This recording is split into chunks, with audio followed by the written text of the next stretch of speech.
sencillo. No tienes que hacer filas ni tienes que llamar. La vida está llena de decisiones. Elige las mejores. Descarga la nueva app Edesur Móvil.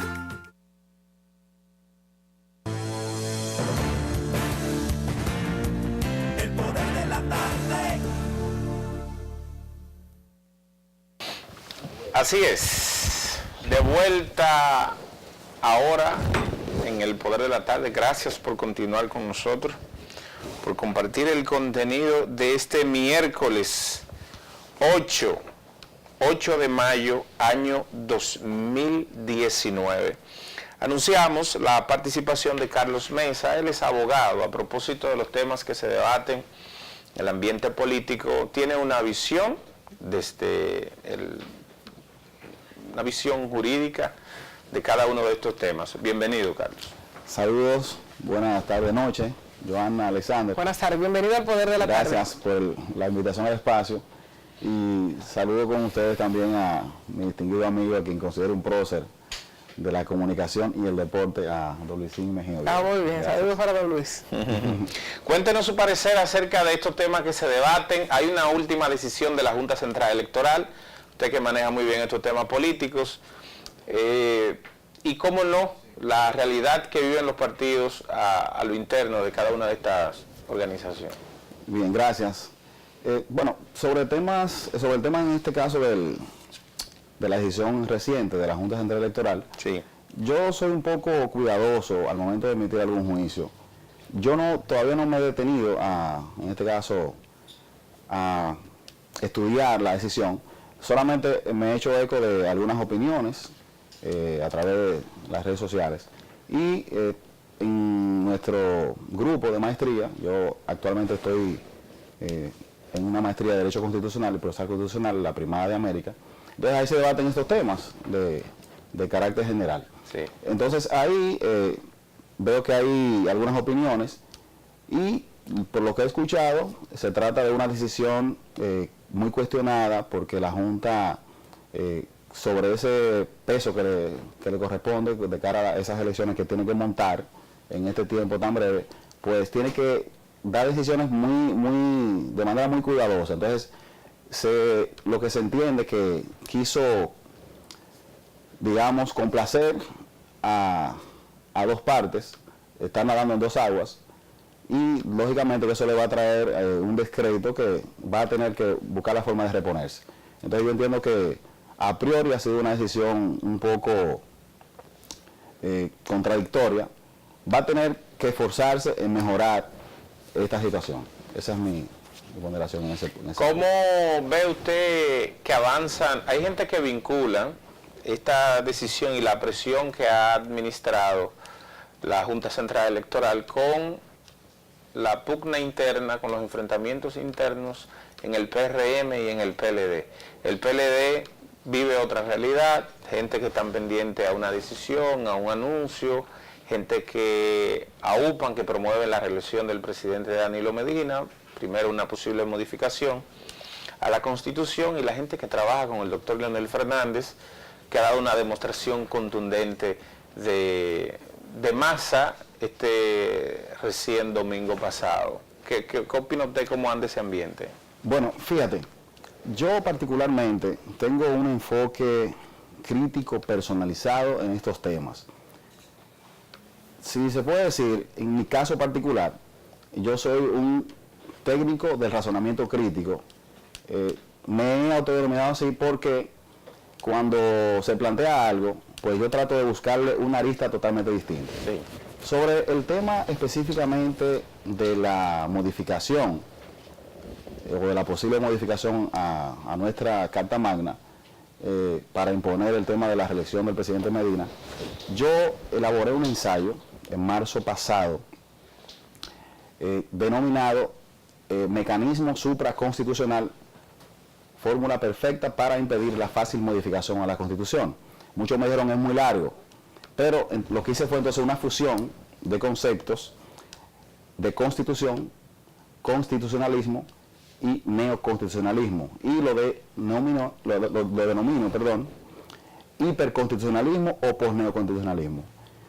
Ahí desarrollo ese ensayo. Ahí yo planteo que el irrespeto a nuestra Carta Magna, de manera reiterada e histórica, planteado por muchos gobernantes, pues tiene que parar en algún momento dado, y la voluntad política actual, claro, no es la propia. ¿Por qué? Porque el gobernante de turno pues se beneficia de esa continuidad, no obstante tener ese impedimento constitucional.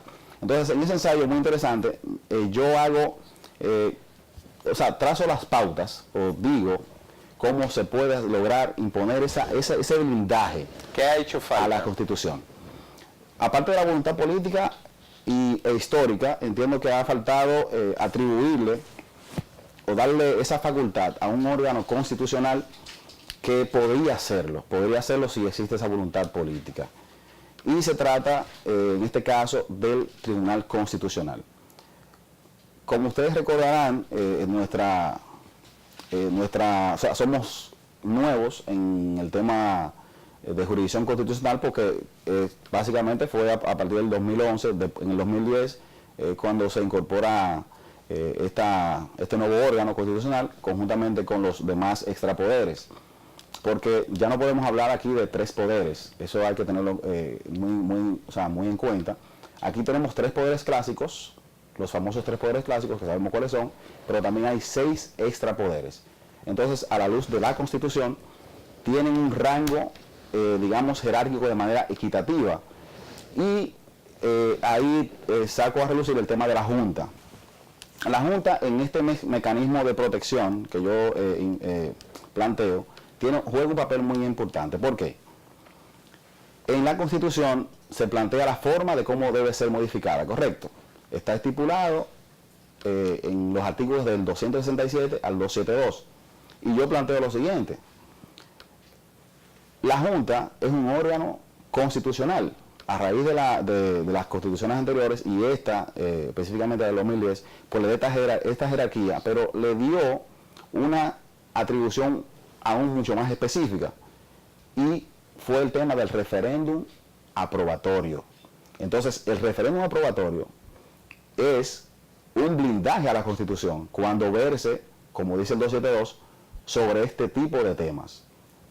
El 272 es claro y preciso cuando dice que cuando la modificación verse sobre derechos y deberes, entonces debe de ser a través de ese tráfico consultivo de manera directa a los ciudadanos. A los ciudadanos, no hacerlo a través de sus representantes. Correcto. Y eso, y muchísimas legislaciones lo imponen, otros países lo han hecho. Yo tuve un encuentro en un instituto donde se plantearon estos temas muy interesantes, estas cuestiones que yo planteo, pues, pero ya otras personas le habían dado respuesta, pero no aquí, sino en otros países, y plantearon esa Constitución rígida que yo planteo en mi estudio. Sí. Entonces, la Junta es la llamada a nivel, con relación a la Constitución, es a quien le dan ese mandato constitucional. Por ley, no lo tiene por ley, sí la tiene la atribución a nivel constitucional. Pero ¿qué resulta? Que hay una dejadez en este caso y una crítica muy marcada que yo entiendo que va directamente con el tema del Congreso y el sistema bicameral que tenemos nosotros como nación. Nosotros adoptamos este sistema bicameral, pero lamentablemente obedece siempre a que están, en este caso, supeditados a un poder, al poder económico, en este caso al poder ejecutivo, que es quien traza las pautas. Para nadie es un secreto que el Congreso se convierte en escribanos de ese poder. Entonces, es por eso que no está esa pauta. Ellos la tienen trazada en la Constitución. La Constitución le dio un mandato directo. La Constitución del 2010, la más avanzada de América, le dio un mandato expreso, un mandato constitucional a los legisladores para que aprobaran una ley del referéndum aprobatorio. Y yo te pregunto, ¿han pasado cuántos años desde el 2010? ¿Por qué, si en este caso, introducido una serie de leyes innecesarias que han tenido que ser excluidas del ordenamiento jurídico nacional por la forma apresurada como la han hecho, sin consensuar, en este caso, a la población que necesita ese tipo de leyes, no han hecho una ley que sí necesita, como es el tema del referéndum aprobatorio. Es una pregunta que yo quisiera que un legislador me la responda. Es decir, entonces, a falta de una ley, está el órgano regulador de la parte electoral. ¿Y quién es el órgano regulador? Es la Junta Central Electoral. Entonces, esa y otras cuestiones yo planteo en esos ensayos, que lo desarrollo de una manera muy, muy amplia, muy abierta, y lo lanzo como un debate que debe ser respondido. Yo estoy planteando una nueva hipótesis, y yo quiero que se me responda en ese sentido. Interesante. Entonces, esos componentes, Carlos, que le llevaron a formular esa hipótesis fruto de una investigación. Correcto, correcto. Me preocupó algo, y es el neoconstitucionalismo. Las constituciones modernas justamente vinieron a sustituir ese modelo. Entonces, ¿qué traer del neoconstitucionalismo a hoy y por qué? ¿Por qué usted lo propone? Por ejemplo, la misma constitución, en cambio a las rígidas, como la nuestra, que es flexible, que es moderna, establece el mecanismo para ser modificada. El componente político es el que siempre vulnera y se impone sobre una base que no necesariamente de la voluntad, sino que se doblega en base al dinero. ¿Es por ahí que usted lo plantea? Bueno, con relación al tema del concepto, como tú lo planteas, de si estamos viviendo o no, más o menos como te pude comprender, un neoconstitucionalismo, estamos en la era del neoconstitucionalismo, porque yo lo que estoy planteando es una nueva era. Hay que plantear lo siguiente: cuando la idea del constitucionalismo como idea surge ya cuando se cuestiona el poder centralizado del monarca. Claro. Entonces, la supremacía constitucional se da ya cuando el Estado, pues se constituye el Estado y se dividen los poderes planteados por Montesquieu. Entonces, quien le da, en este caso, dice, hay una persona, un austríaco, que es quien dice, pero es que hay una norma que tiene que estar por encima de todo, y es cuando la ponen el tope. Hans Kelsen, que es a su vez el fundador de ese sistema europeo, el sistema europeo kelseniano. Entonces, estamos viviendo, ya luego con las nuevas revoluciones, con el sistema norteamericano extraído del sistema del common law, ya de Inglaterra, que es esa adaptación, ya en Estados Unidos, ya como a través de la revolución norteamericana, pues entonces adapta un nuevo componente con el tema del control difuso. Sí. Entonces, nuestro proceso del constitucionalismo ha sufrido cambios, pero hasta ese momento se conocía como constitucionalismo clásico. Entonces ya con estas nuevas figuras, estos nuevos derechos fundamentales, entonces estamos hablando de un neoconstitucionalismo o constitucionalismo moderno. Sí. Entonces yo lo que planteo es una nueva versión del neoconstitucionalismo, en este caso una evolución histórica de ese neoconstitucionalismo. Con protección en el Tribunal Constitucional y no en la propia Constitución. Yo lo planteo en tres vertientes. Una es esa, que si a través de una legislación por la vía ordinaria, el Congreso, digamos, dota al Tribunal Constitucional de una ley, una nueva ley que imponga ese mecanismo, es una opción. Y lo puede hacer siempre y cuando exista esa voluntad política, porque yo lo que planteo es lo siguiente. En el 2011, cuando se hizo, en este caso cuando se promulgó la 13711, que es la orgánica del Tribunal Constitucional, faltó algo. Faltó incorporar en este caso, algunos poderes a ese Tribunal Constitucional, y a los 28 días, fíjate, cuando hay una voluntad política es impresionante. A los 28 días se emitió una nueva ley, que fue la 14511, que modificó la orgánica del Constitucional y la dotaron para el tema del control preventivo de los tratados internacionales, entre otras prerrogativas. Entonces yo digo que sí se puede hacer cuando hay voluntad. Fíjate cómo lo hicieron. Entonces yo digo que si hay voluntad lo pueden hacer ahora mismo. Pueden dotar al Constitucional de ese nuevo mecanismo de blindaje a la Constitución, ¿correcto? Pero también puede hacer lo siguiente. El Tribunal Constitucional puede y así lo establece, en este caso, la misma orgánica, y con ese control concentrado que tiene, y a través del control difuso que tienen, en este caso, los tribunales dominicanos, ellos pueden emitir una sentencia interpretativa aditiva. Señores, el Tribunal Constitucional está reescribiendo el ordenamiento jurídico nacional. Ha dictado sentencias, si bien es cierto que son controversiales, pero han sentado las bases de este nuevo constitucionalismo que yo planteo. Así es. ¿Por qué? El Constitucional emitió una sentencia, voy a traer a colación el tema de la Junta Central Electoral y el Tribunal Superior Electoral. Son dos extrapoderes a la luz de esta Constitución en la que estamos viviendo, este nuevo sistema que estamos viviendo. Entonces, ¿qué resulta? En esa sentencia, esa famosa sentencia de ese conflicto de competencia que resolvió el Tribunal Constitucional en ocasión de esa sentencia, esa decisión, digamos, de manera administrativa que dictó la Junta cuando le negó a un partido el reconocimiento, sí, donde apeló, estoy haciendo el introito para poder llegar al tema.